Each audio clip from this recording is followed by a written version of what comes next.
Charlotte Hawkins Brown was born in Henderson, North Carolina, but grew up in Massachusetts after her family moved from the South. She was educated in Boston and had planned to finish her college education when two events changed her life. First, she met Alice Freeman Palmer, a prominent New England woman who was impressed by Hawkins's determination to get an education that she became Brown's benefactor. Then in 1901, Brown returned to the South to teach in a country school that was supposed to be by a Northern Missionary Society in the town of Sedalia, North Carolina. I've devoted my life to establishing for Negro youth something superior to Jim Crowism. She arrived during the worst years of the Jim Crow era. Blacks had been disenfranchised as well as segregated, and there was little money available for black schools.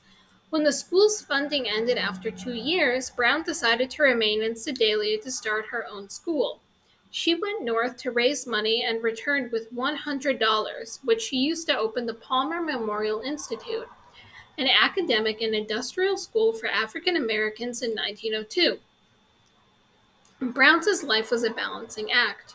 She passionately hated segregation and continually sought ways around it. When she went to town to visit her doctor or lawyer, she would arrange to enter into their office immediately upon her arrival. Thus, she avoided sitting in the Jim Crow section of the waiting room. When her students went to the movies or other cultural events, she would rent theaters for the day so they did not have to sit in the colored section.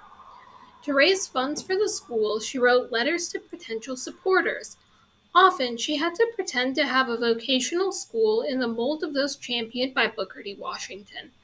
However, her students learned French, Latin, and other academic subjects. Brown prepared her students to be leaders of their race. In addition to building her school, Charlotte Hawkins Brown was active in the women's club and suffragist movements. She later became president of the North Carolina Association of Women's Colored Clubs. And she helped organize voter registration drives for black women and tried to get white club women to back suffrage for black women.